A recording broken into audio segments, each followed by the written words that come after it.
Hi guys, welcome to my channel, Lighting Your Sunshine, where we like to shine a light within and empower ourselves.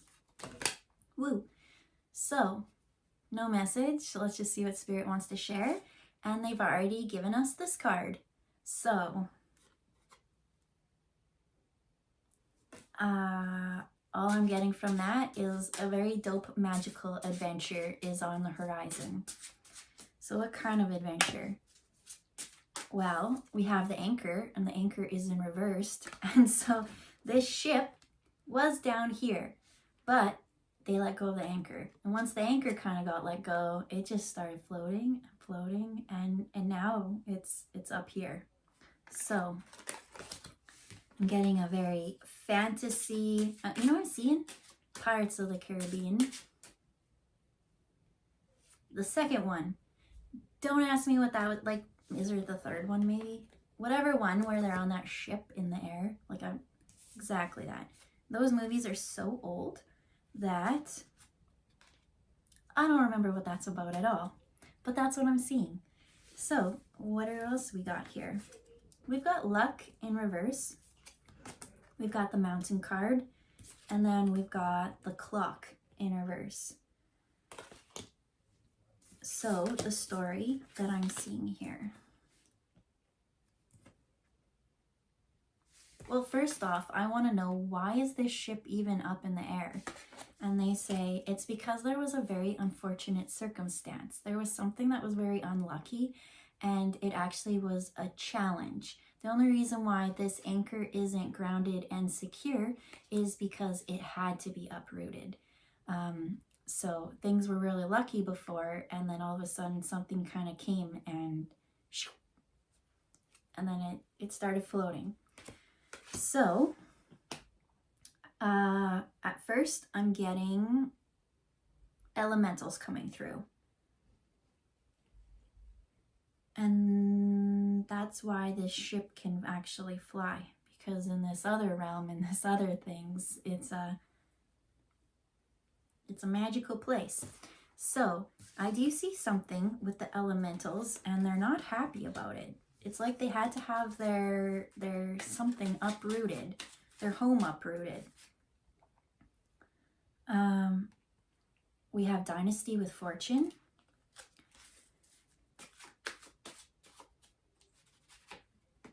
And then we have enthusiasm in reverse. And so here I'm seeing the blue in the eye here. And then this one's turquoise. And so when I said that something unlucky, that something was uprooted of theirs for their fortune, it now goes to this mountain card. So inside this mountain is precious gems and resources and minerals. And so I do see this mountain in two realms. There's the 3D realm where we see mountains, and then there's the energetic realm that this mountain lives in. And so I do see what the unlucky thing is, and why these elementals are kind of mad and upset is because humans have gone and mined the materials within this mountain. So here we've got fortune with the turquoise. And so back in the day, they used to take precious, right, back in Egyptian times, they used to take the lapis lazuli and make like eyeshadow and things like that. And that's just kind of what this is showing me. With the gems and the fortune and everything, fortunate and awesome for the humans, but the leprechauns and the elementals and those who actually work with the land and infuse together, got a shitty end of the deal, they say. And they're quite upset with that. It's like they've lived there for so long, time after time, millennia after millennia, I hear, because this mountain has been there for how many years? Hundreds of years, I'm hearing. Thousands, hundreds, I don't know. And now, all of a sudden, for humans just to see it out of greed and be like, I want the minerals in that for me, for something like eyeshadow. They don't understand that. They understand, right, fairies and elementals, things and luxury, but they don't understand how the humans who blew up this mountain didn't even stop for a second to feel about it. Because if you had stopped to actually go within and think about your inner clockwork, you would have heard so many screams inside, be like, stop, stop, stop. All of nature.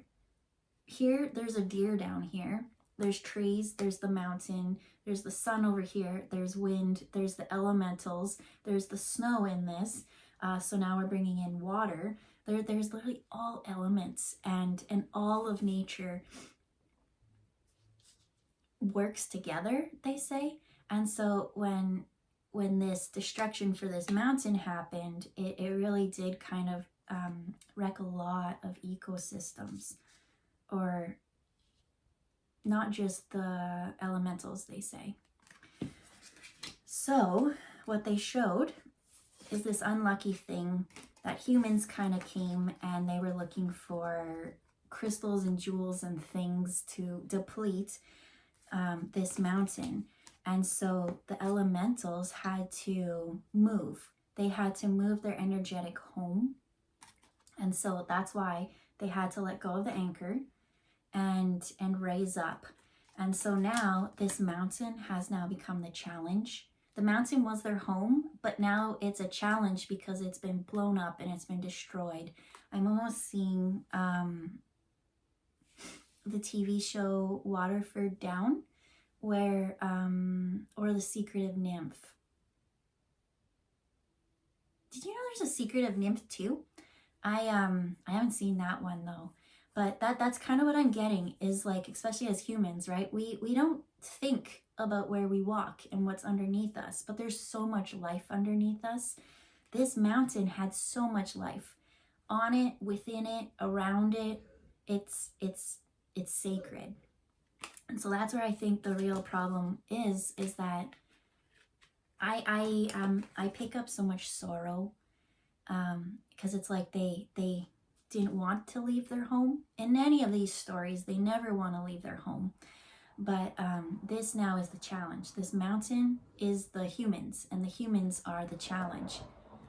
So they had to uproot their home, and they had to raise up frequencies. And so they raised themselves over this mountain to get to the next side. And so they've landed in this new land, they say. But it's weird because the timing and the clocks and the everything is just off. As they said, they've lived there for hundreds and hundreds of years. This was their place, but now they had to go and raise their energy up even more. And so all these elementals, it's an inward journey for them. And they're living outside a realm or dimension that they're not used to. So here we have Cleopatra with beauty in reverse. And then we have psychic abilities in reverse.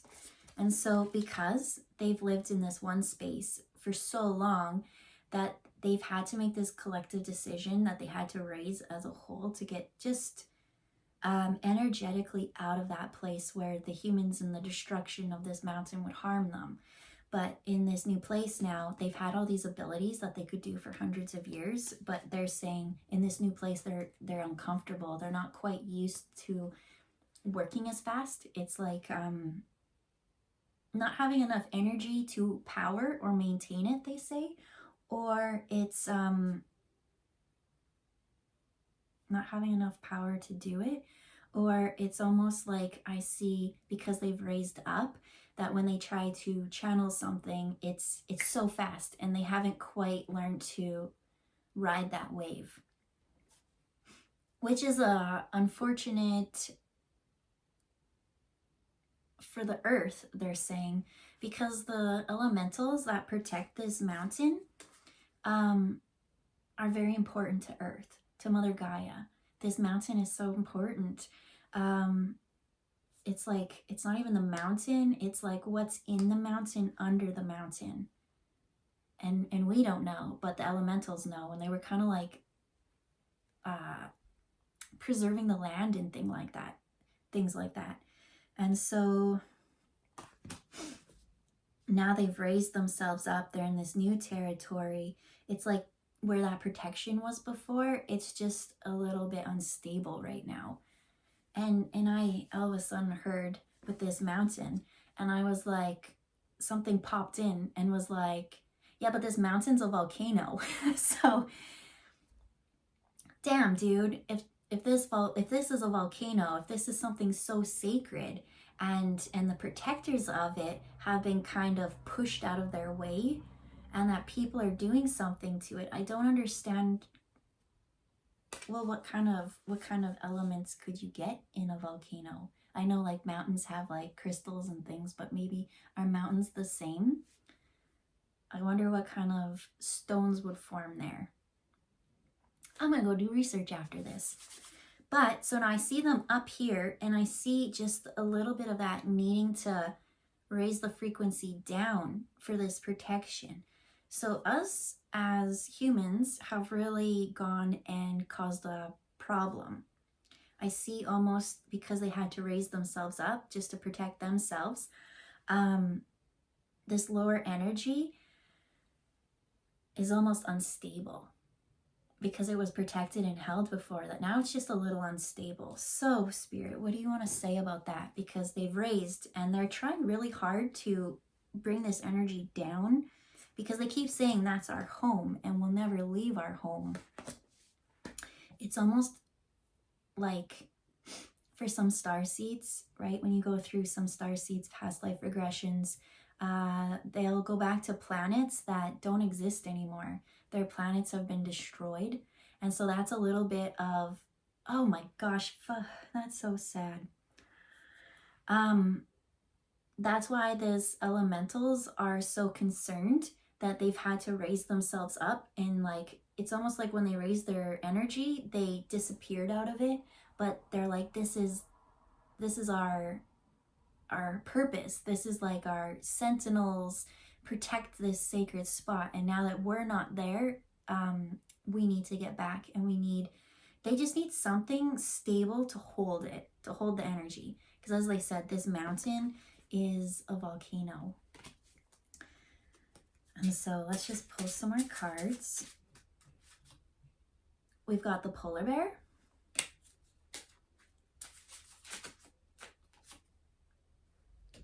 With the bridges, and they can't get back the way that they, right? It's almost like you only raise yourself up. It's hard to like digress. And like that's how they tried. They're like, right, if it was in the upright, you could easily go back, but like that bridge and the way that they raised themselves up, it's almost like behind them got erased, so they can't go back that way.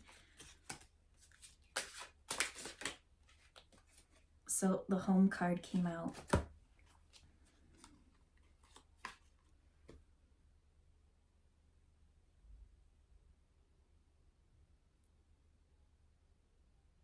So they showed me the polar bear, and then they took me into the ice, and they're like, before we left, we went in and we put in some pillars of like these energetic frozen columns, and that has kind of held the energy stability for a bit. They said especially in winter, everything's a little bit stable now. They're concerned when it gets to spring and summer and then everything starts melting, that these frozen columns are going to open the things back up to energetically polluting whatever it is. So let's go into this one. I feel like we're almost close to wrapping this up. There's just one thing that they want us humans to do. We got the Sphinx with soul discovery. We've got the obelisk with creation. And we have Moses with spiritual guidance in reverse. These two too, they say. We have Djoser with innovative. And then we have Sekhmet with healing in reverse. Okay, so we're definitely not bringing Sekhmet into this, because Sekhmet is fiery, hot energy. she's almost like the energy that they're like, no, this is not what we want, to kind of crumble all this away. So that's why the polar bear is holding those columns. And so when they keep talking about the soul discovery and the spiritual guidance and creation and the innovative, they keep bringing it back now to healers and energy workers.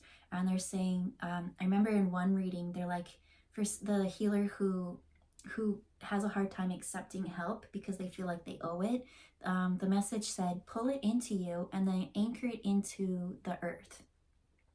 And whenever someone else needs this extra energy, the stores are in the earth.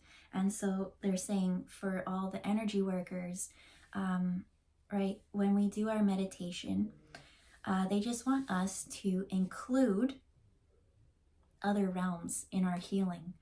So a lot of the time we can focus on ourselves, right? We want to find that balance, the mind and the heart. But what are they trying to say? You can work with certain guides, especially if you have elementals on your team, like dragon guides and things like that, right? Different elements of the dragons, they can go around the earth based on your intention and heal different parts that energetically are a bit off. Yeah. And so what they're saying as for healers is to imagine this mountain, this volcano, and just send a little bit of healing energy to it. They say every day when you bring in that healing for yourself, just to think of that one space, because these elementals they had to raise themselves up out of it, and they're trying so hard to protect this space. It's not all elementals, it's just this one space. And it's because they had to protect themselves. And I feel a little bit of despair from them. And not often do they come through with despair. Usually it's judgmental and it's like whatever, because they get so annoyed with us. But from this, it's like Waterford Down, where the destruction has already come. It was wrecking their home. And so now it's time for them to take care of themselves, and so they can't take care of the land. And so now they're just a little request or a little prayer that when you do your healing, to think of this place, this volcano, this mountain. You might not need to know where on earth. My storage is full and it keeps shutting down my videos. Okay, so that extra energy that you send